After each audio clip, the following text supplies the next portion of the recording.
True. Let's go to Comma Green, we steady on the rise. Digging truth from ancient scenes, we open blinded eyes. Rhyme sharp like pirates' lines, we break the bondage tight. Kamji speaking revolution, keep the fire burning. Chill drums guide our stride, we march with purpose proud. No more silence, we collide, our voices thunder loud. Politics and history, we stitch them in every verse. From Pharaoh's throne to Yaoundé streets, we claim the Kamji verse.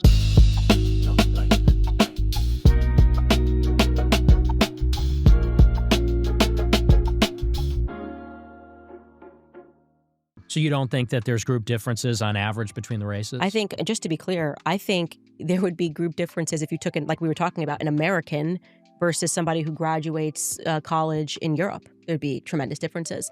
Not tremendous, but yeah, there would be slight differences, yeah. But you don't So think I that think racially there's differences between races? I think, yeah, because we have huge differences culturally. So going to your point of saying, I don't want to live in a black neighborhood, well, neither does LeBron James when he gets money, right? And there's a reason for that, because there is something that's happening culturally in Black America that's been going on for a very long time.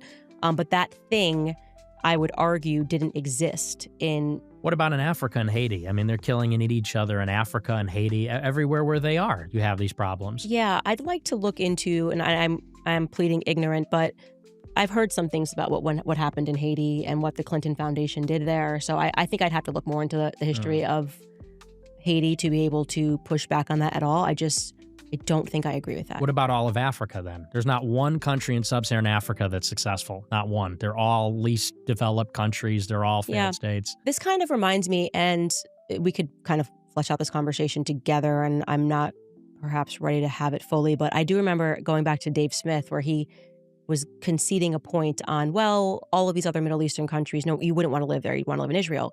In my mind, I'm going, well, because you just keep bombing the crap out of them if they ever try to get ahead. I remember watching this clip of him saying that, going, why don't these countries get ahead? And kind of going back in my mind to the Gaddafi speech where he was speaking essentially about, here's what we got to do in Libya to get ahead. Here's what we're going to do with the dollar, and we're going to be progressive and this and that. And they killed him. And then what happened to those Libyan refugees? Suddenly they're now pouring into, just like he said was going to happen, that they were now pouring into the European continent, and Europeans are complaining, who are these people? And so the question is, are we allowing, because I'm like, Africa's a pretty rich country. Like, why aren't Africans controlling the diamond trade? Who's taking all of the diamonds so that they can't control the diamond trade? And how long have these people been doing that, being essentially culture vultures? That's kind of the journey that I've been on now in terms of really trying to go back and look into history to see what's happened. And I never trust myself when I have a perspective now, because I realize how much of my opinions and beliefs were shaped by the public school system. And so I don't think you're right. I think that there has been a very sophisticated effort to, just like you would say now, in terms of people that are intentionally attacking Anglo-Saxons. I'm just learning about that there were these books that were written to, we must genocide the Anglo-Saxons, that were going on for a lot longer than I realized.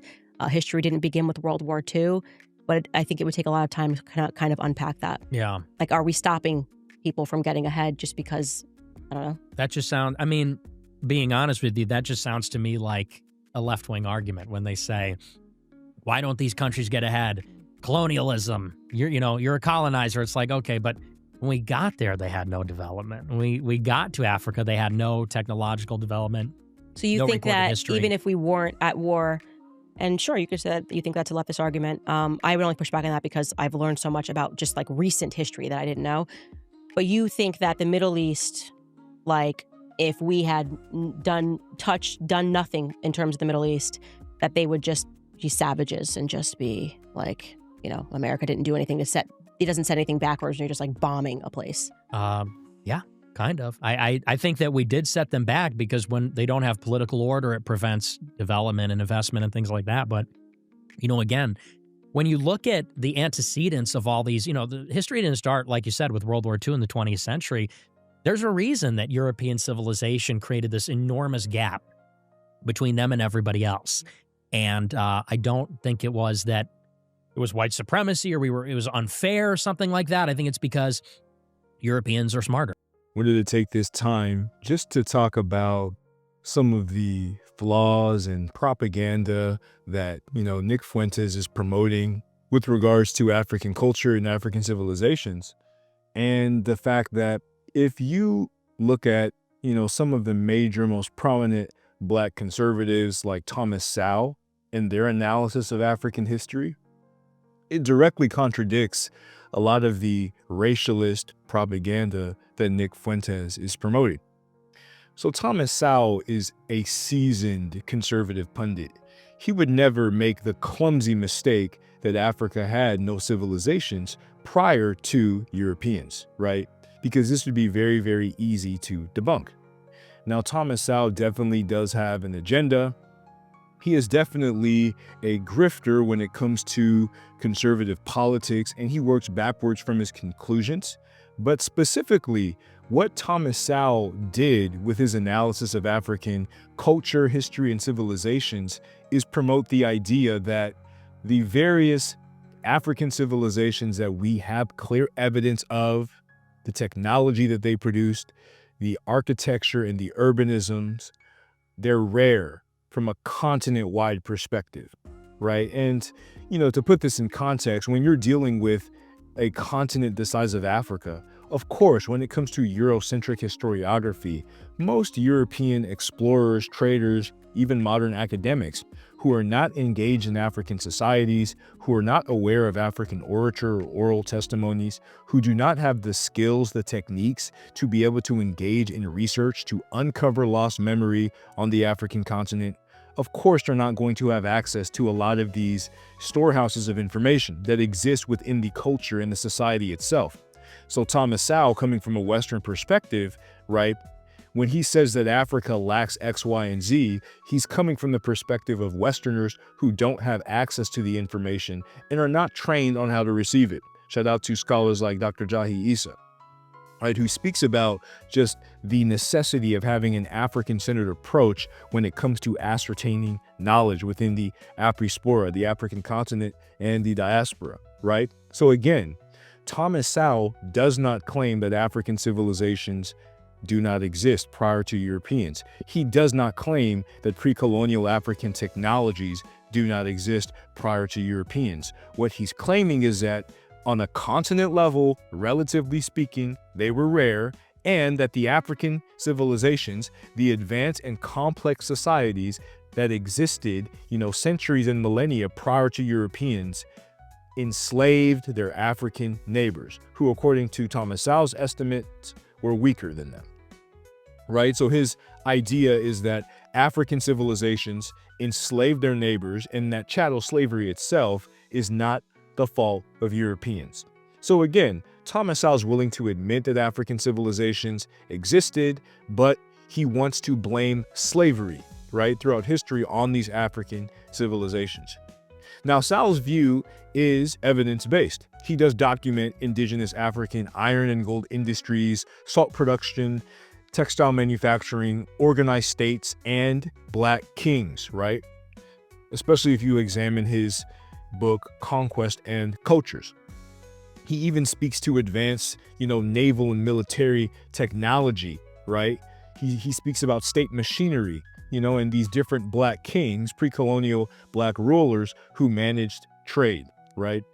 Thomas Sowell documents urban centers, conquest. And these are some of the things that we're going to go to in this video, right? So again, this is Thomas Sowell's central narrative, central point when it comes to African societies. He does not deny the existence of pre-colonial, pre-European colonial African civilizations, right? Instead, he emphasizes 2 points. Numerous parts of Africa had sophisticated states, industries, trade networks, and rulers long before European contact. But, and this is according to Sowell, such complex polities were regionally concentrated and not uniformly distributed across the entire continent. So again, he's saying that they are comparatively rare on a continent-wide level. And he also stresses that slavery existed within African societies as it did elsewhere. And that should not be conflated with the absence of civilizations, right?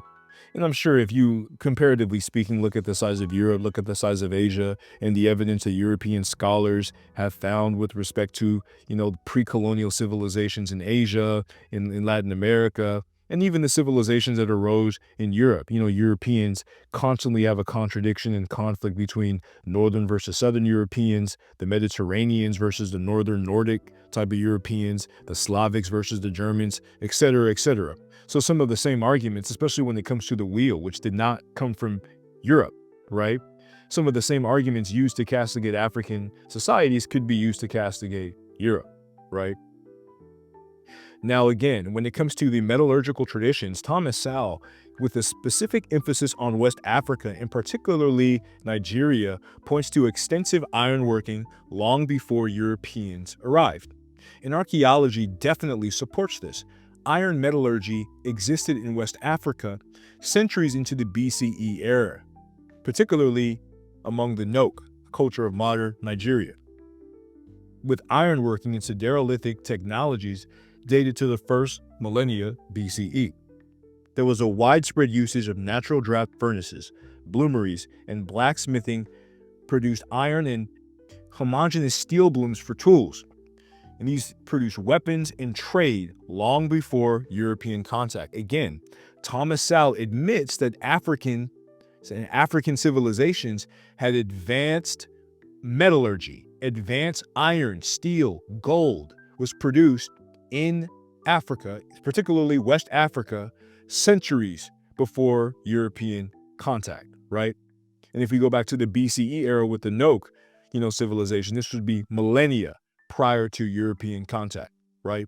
Thomas Sowell records gold and salt as major indigenous West African industries. Gold mining and deep pit techniques, particularly among the Akan and Ashanti areas, led them to control various trade routes across the trans-Saharan zone. And again, Africans engaged in long-distance organized commerce, right? So the control of these trans-Saharan gold and salt trade routes were central to the wealth of states such as Niani or Mali in later Sahelian polities. Another aspect of pre-colonial African technology was textile and fabric manufacturing, right?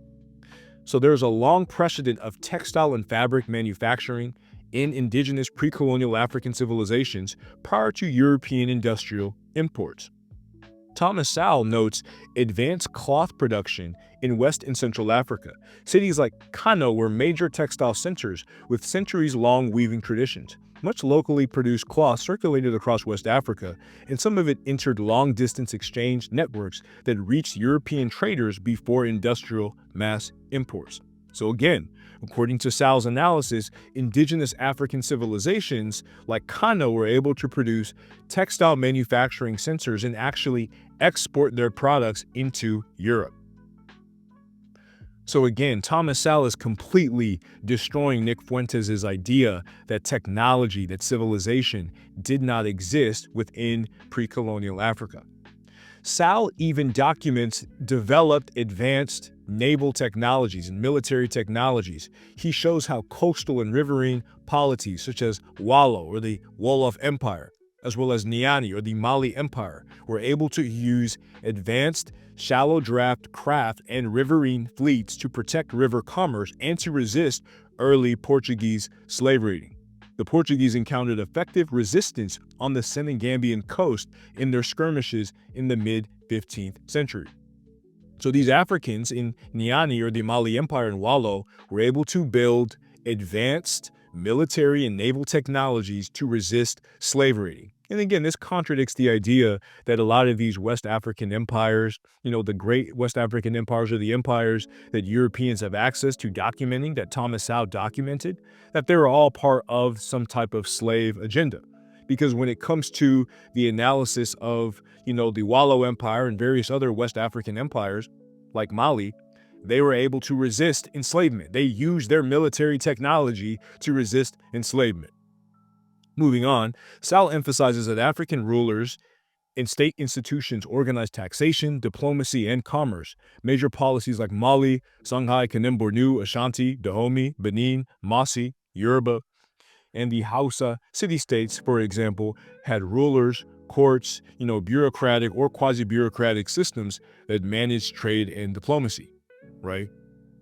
So again, Thomas Sowell documents the usage of state machinery. He's documenting these urban centers. He's documenting the architecture, the Sudano-Sahelian architecture of these civilizations, right? And this, according to the research of Nnamdi Ella, is literally rooted in classical African architectural traditions. So Nick Fuentes' idea, that two-story buildings, did not exist in pre-colonial Africa. All you have to do is look no further than the original Fumban Palace, in Fumban of the Bamoun, as well as the renovation of that palace in the early 20th century using indigenous African architectural traditions by Ibrahim Wombo Njoya.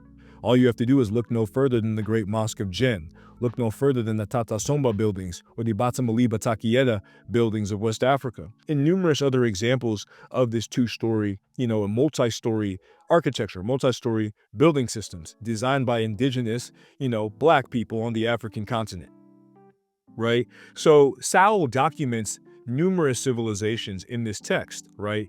He documents the Mali Empire, obviously, dealing with Mansa Musa's Hajj that famously, disrupted Mediterranean gold markets, right? As well as their control of the trans-Saharan trade routes. He documents the Songhai Empire, right? And this is powered, and this is centered on the river Niger. Gao was an important trading city. They had salt and valuables stored by rulers, right? He documents the Kanem Empire, right? And they're a long-running Sahelian state, with sources mentioning it in early medieval Arabic chronicles. He mentions the Ashanti people, which he uses to say that, the Ashanti, as a highly developed, complex society, oppressed and enslaved their neighbors.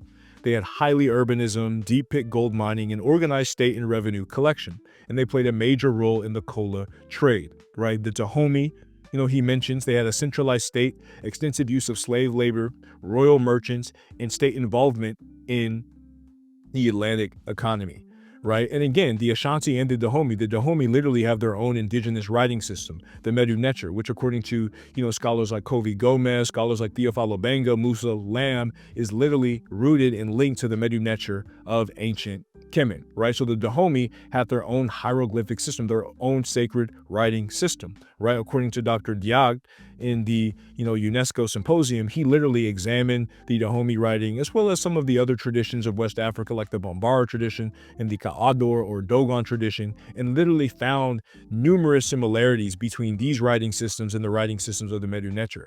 Alain Antolin, in his analysis of the Nsibidi script of the Igbo people, literally relates some of the origin stories, their links to, Thestrionis Ethiopicus or the ibis bird, as well as the baboon or Jehudi or thought within the Greek context to the creation of writing. And you see this both in the Nsibidi context, in pre-colonials, what is now Nigeria, as well as in ancient Kemen, showing that they're Paleo-African orthography or orthographic systems that are related to each other and have deep links, right? He talks about the Masi states, the Yoruba kingdoms, with urbanized towns, large architecture, famous brass and bronze craftsmanship at Ife, organized crafts guilds, and commercial laws. The Hausa city-states that had major manufacturing and cloth centers, et cetera, et cetera. And again, if none of these African societies and civilizations ever produce anything of value, as, closeted homosexuals like Nick Fuentes claim, why are all of the great artifacts from African civilizations housed in European museums? If Africa has nothing to value, give all the artifacts back, right? And there's even been an analysis of recent scholars showing that a lot of the industrial iron production from Europeans, particularly the British, was borrowed from Africans in West and Central Africa. Most likely Central Africa among the Bakongo people, who, according to the analysis and the research documented by Black conservative scholars like Thomas Sowell, excelled in iron production in the pre-colonial period, right? So Sowell also highlights, certain ethnic nations like the Fube, the Diula, the Imohag, the Serer, right, who are responsible for managing numerous agricultural industries and pastoral industries and participated in husbandry. He also mentions the Igbo people and the Akan as well, as we mentioned previously. He talks about itinerant blacksmiths in the Akwa and the Kweri, who use copper and rod wires as currency, according to some accounts. He also mentions the numerous different systems of African currencies like cowrie shells, like these copper rods as we previously mentioned, obviously gold, which many African states, particularly in the coastal regions of West Africa, controlled, and on and on and on, right? And he goes on to document a lot of the major different elements of African civilization that we clearly have evidences of, right? So whether it comes to writing, whether it comes to, the architectural traditions across the African continent, from the Congo civilization to the Swahili coast to the Ile-Ife area, all the way back into classical Africa, right? There's obviously numerous examples of urbanization. There's numerous examples of different writing scripts, like the Iroko script in Yoruba, among the Yoruba people, different mnemonic devices that were used to understand reality and understand history, and just understand the dynamics of the society at large, the metallurgical traditions, even some of the, research among the trans-Saharan trade routes that are discussed. You see evidences of wheeled transport. Again, wheeled transport was used across Western Africa. The area, in the African human period, the Sicilian culture, the Kiphian culture, the Tenarian culture, a lot of these ancient Saharan African human period cultures, if you look at the petroglyphs or the rock art, you will see wheeled transport. So the idea that wheeled transport didn't exist in pre-colonial Africa is a complete lie. And we've already made a video about how, the idea that African rivers were unnavigable is a lie. You literally had, naval technology like canoes, different engineering of these canoes across the African continent that was used for this type of navigation, especially when these, large haul ships couldn't make it into the more inland, riverine, water systems. Africans, in their ingenious, were able to develop numerous technologies to be able to navigate these rivers. And literally, as Thomas Sowell and others document, trade tons, multiple tons of resources, throughout different regions of the continent. So again, Sowell's main point is the fact that, these African civilizations that many European scholars have evidences of, what he's trying to do is blame the history of slavery on the African continent on these civilizations, even though none of these African societies ever produced a slave mode of production. They had more of an African mode of production that had the domestic economy in rural areas, private sector socialism, corvée labor, the idea of just an ecological preservation, and many of the different elements that we see across the African continent when it comes to the development of African economies. A lot of the servitude that is observed within pre-colonial Africa was more along the lines of indenture, where certain, enslaved people were enfranchised. An example of, this is among the Bamoun, the famous Bamileke slave Nguhu, which he was enfranchised to the extent that he literally became the ruler of Bamoun. So you can't point to a civilization or an instance within the Western context or within the American context where an enslaved African became the president of the United States. So obviously, this is a clear example that the African context of servitude completely differed from the idea of chattelization, within the American settler colony concept or the larger European colonial, settler, system and movement. So it is completely erroneous to equate the two.